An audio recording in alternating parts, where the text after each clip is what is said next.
अस्सलामुअलैकुम, मेरा नाम है दानिश रफ़ीक और इस वीडियो में हम बात करेंगे क्लास 4 पोस्ट्स जो प्रोसेस सर्वर और ऑर्डरली यानी चौकीदार की पोस्ट्स डिस्ट्रिक्ट कोर्ट बांडीपुरा में नोटिफाई कर दी गई है। इन पोस्ट्स के लिए आप 10 अक्टूबर 2024 से फॉर्म्स भर सकते हैं।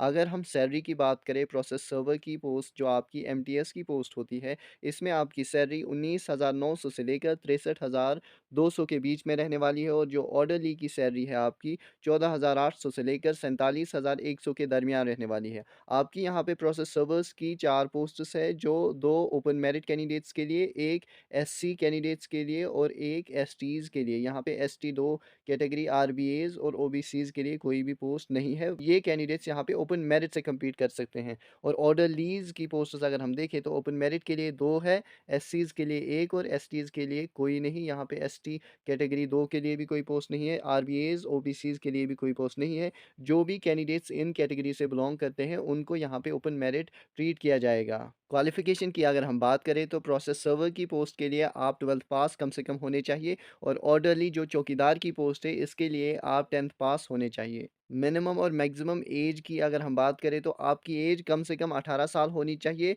और ज़्यादा से ज़्यादा आप 40 साल के होने चाहिए। लेकिन अगर आप एससीज़, एसटीज़, आरबीए या ओबीसी जैसी कैटेगरी से बिलॉन्ग करते हैं, तो आपको अपर एज लिमिट में 3 साल की रिलैक्सेशन दी जाती है और आप अगर तब 43 साल के भी होंगे तब भी आप इनके लिए अप्लाई कर सकते। आर्मी में कोई भी आपने अगर जॉब की है या आपने सेंट्रल आर्म्ड पुलिस फोर्सेस में अगर सर्व किया है और अगर आप यहाँ पे 40 साल तक रिटायर हो गए हैं, तो तब आप इनके लिए अप्लाई कर सकते हैं, क्योंकि तभी आपको 3 साल की रिलैक्सेशन दी जाती है और अगर आप 43 साल के भी एक्स सर्विसमैन हैं, तो आप इसके लिए अप्लाई कर सकते हैं। आप यहाँ पे अप्लाई कर सकते हैं 10 अक्टूबर 2024 से लेकर 31 अक्टूबर 2024 के दरमियान और आप ये एप्लीकेशन फॉर्म इनकी ऑफिशियल वेबसाइट से डाउनलोड कर सकते हैं, जो bandipura.dcourts.gov.in है। यहाँ से आप ये एप्लीकेशन फॉर्म हासिल कर सकते हैं या आप ये बांडीपुरा डिस्ट्रिक्ट कोर्ट से भी हासिल कर सकते हैं। उसके बाद आपको ये डिस्ट्रिक्ट कोर्ट बांडीपुरा में ही सबमिट करना है। ऑनलाइन यहाँ पे कोई भी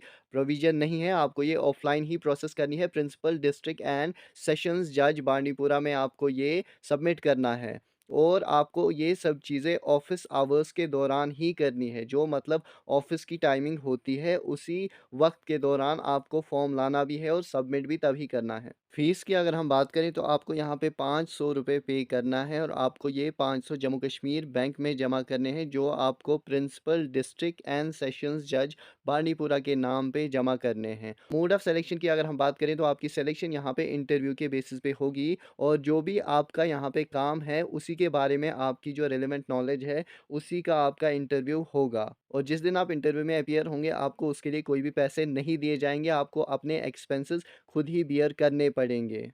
आप जब एप्लीकेशन फ़ॉर्म यहाँ पे डाउनलोड करेंगे या अगर आप डिस्ट्रिक्ट कोर्ट बांडीपुरा से ही ये एप्लीकेशन फ़ॉर्म लाएँगे, तो उसके साथ आपको फ़ॉर्म फिल करने के बाद कुछ डॉक्यूमेंट्स अटैच करने हैं। जैसे आपकी क्वालिफ़िकेशन सर्टिफ़िकेट, अगर आप ऑर्डरली के लिए अप्लाई कर रहे हैं, तो आपको 10th मार्कशीट और डिप्लोमा की फ़ोटोकॉपी यहाँ पे इसके साथ रखनी होगी। क्वालिफ़िकेशन सर्टिफ़िकेट अगर आप प्रोसेस सर्वर के लिए अप्लाई कर रहे हैं, तो आपको मार्कशीट 12th क्लास की और डिप्लोमा की जो फ़ोटोकॉपी होती है, वो इनके साथ अटैच करनी होगी और डेट ऑफ बर्थ सर्टिफ़िकेट आपकी मैट्रिकुलेट सर्टिफ़िकेट होगी। इसके लिए भी आपका जो है मार्कशीट और डिप्लोमा दोनों में से कोई भी चलेगा। Domicile certificate issued by competent authority, आपके पास डोमिसाइल सर्टिफ़िकेट होनी चाहिए और इन पोस्ट्स के लिए अगर आप अप्लाई करेंगे तो आप डिस्ट्रिक्ट बांडीपुरा के ही रहने वाले होने चाहिए।